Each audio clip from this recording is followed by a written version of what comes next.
Hi, I'm Alex, and literally every single one of my friends has told me that I should share this story that happened to me, like, with the world.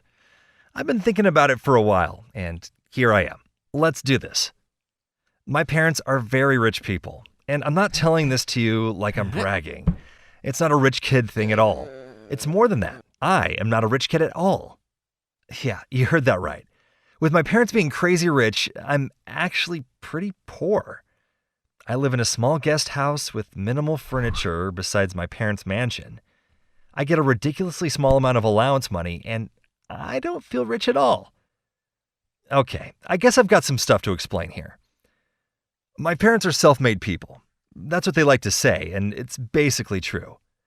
They both started from the bottom, their families were always struggling, and they met when they were very young, way before they earned their fortune. They started a business, which over several years grew to be two different companies, both pretty big. They basically had two weddings. The first one, when they were young and poor, and the second one, at an ultra-luxurious resort in the Bahamas years later. I mean, I've only seen the video. I was 10 and I was not invited. Here's where we get to the important part. I was never a part of the family, financially. My parents have always been sure that if I got exposed to money growing up, I would grow up spoiled, lazy, selfish, arrogant, like that idiot rich kid from any school movie. Apparently, each of them had a guy during their school years who was a total moron and who happened to come from a rich family. I don't know the details because they were never really willing to talk about it, but the idea that money spoils children has stayed with them for years. So, okay, now that you know the background, let's get into the story. It started at one of my parents' famous parties. Every week, there's either a party or a reception, or whatever you call it, at their house. They love stuff like that, and they like saying that they earned these nights with their hard work. Needless to say, I'm almost never invited to these occasions since, first, I have to go to sleep early to be disciplined, and, of course, because of the money thing. Sometimes I would just crash those parties and chat with people until my dad noticed, or sabotage them by turning off all the lights or something. I had nothing to lose, really. That day was one of those days. My parents are friends with a couple who have a daughter. Her name is Cecilia. She's 16, and I've seen her around a couple of times. I even talked to her once at my friend's birthday. She's really cute and funny, and she always comes over with her parents. Again, how messed up is that? Kids my age and even younger come to my parents' parties all the time, and I have to be in the guest house and go to sleep at 10. So this time, I snuck in again. Cecilia was there, and I started talking to her. Everything was going fine, until my dad showed up. When he saw me, he went even crazier than usual. He shouted at me saying I wasn't supposed to be there and that I was supposed to be in bed already. It was so embarrassing that it actually felt painful, like I was a 2-year-old or something. Everyone heard it, and Cecilia did too, of course. I couldn't even say anything. I just walked out of the room in total silence. That night, something broke inside of me. Like, I probably should have come to this conclusion long ago, but I could not go on like this. Something had to be done. Pretty soon, I realized that what I needed most of all was money. It would have solved a lot of problems. I could do whatever I wanted. Well, not literally whatever I wanted, but you get the point. After looking for a part-time job for a while and not finding anything good, I decided I needed to start some kind of business, like my parents did years ago. And what happened next was pretty unbelievable. I'll try to make this short. My parents have a friend, let's call him Mr. J, and he's a businessman too. He has a company that has something to do with real estate, but as a hobby, he runs a small vinyl record shop, like as a side project. He told me that in the 70s, he was in a rock band and thought that music was his life. But then the times changed and their band didn't take off. So he had to leave the idea of a music career behind. And the record shop was his connection to that world he had to leave. So I had this idea. I knew that some of my friends were also trying to collect vinyl records, get record players, and all that.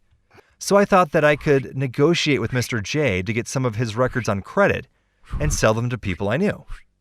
He happily agreed. I asked him not to tell my parents, and he understood me. since all of my parents' friends knew about their parenting methods.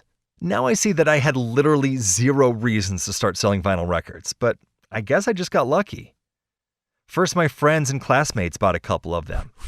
That got me a little more money than I get from my parents, because I had to give most of my revenue to Mr. J for the records. But then pretty slowly I started to get new clients. Not just friends or guys from my school, but also friends of friends, their moms and dads, weird uncles, and hippie grandpas.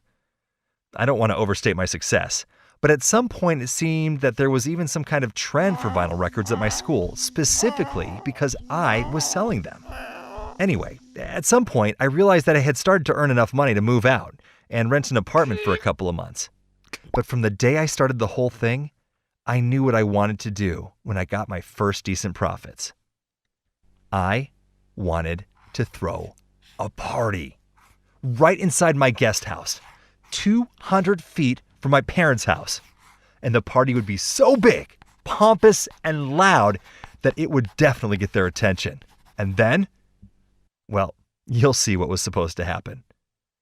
It took me a while to organize everything, but now I had money, so making it work was just about the technical details. The party was not only for teenagers, but for adults too, and everyone was supposed to keep it a secret. It was supposed to be flawless. I mean, even though I was not invited to most of my parents' parties, I had surely learned something about organizing them over the years. I think I invited about 50 people, and almost all of them were able to make it. People were inside the guest house, outside the guest house, and the party was going great. It was mind-blowing that so many different people were here, at my place. From my parents' best friends, Cecilia was there too, of course, to my childhood friend Tom, who was asking to put on his favorite black metal band for the whole night. I have a separate entrance, so my parents did not even notice the party until after it had already started. And that, of course, was part of my plan.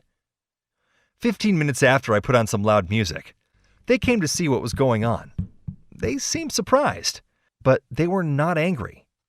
As people who knew something about throwing parties, they were impressed by what I had set up. They wanted to get in and see what was going on inside.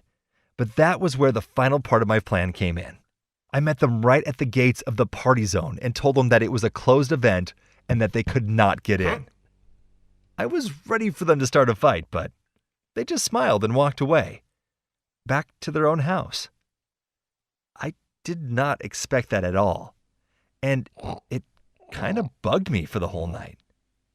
But the party was still amazing nonetheless, and I got excellent feedback. Cecilia seemed to like it more than anybody. When I went to my parents' house for breakfast the next morning, which does not happen on the weekends, I was still expecting an argument, but they seemed even happier than usual. Here's the thing. I did not think that the whole record business thing would get back to them, but it did.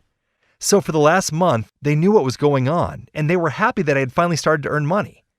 And when they saw how big the party was, they realized that my business was going pretty well. And that was what they were trying to achieve for all these years.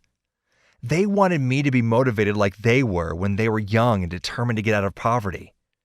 In addition, there was a really important thing that came to my mind that night. Selling vinyl records like I did had pretty limited potential, to be honest, but I really liked the whole process of putting on a party. And of course, I love seeing people have fun, getting to know each other, dancing, talking, having a great time at an event I organized. So I've been thinking about doing this, not just for myself, but for other people too, as a job. I haven't received any orders yet. I haven't even told anybody other than my parents. This is way more serious than selling records, so I gotta prepare way better. I'm still not sure about how I should feel about this. But what I do know is that since all of this happened, my parents are not that strict anymore. They're okay with me being at their parties, and they give me much more freedom. I guess they just got what they wanted with me. I'm not saying that they were right by doing it their way, but now I know that if you don't like something in your life, you have to act. Do something and change it. Thanks for watching, guys. If you ever thought of starting a business at school, share your thoughts in the comments. I'd really like to see what kind of ideas other people have, since it took me a while to come up with my own.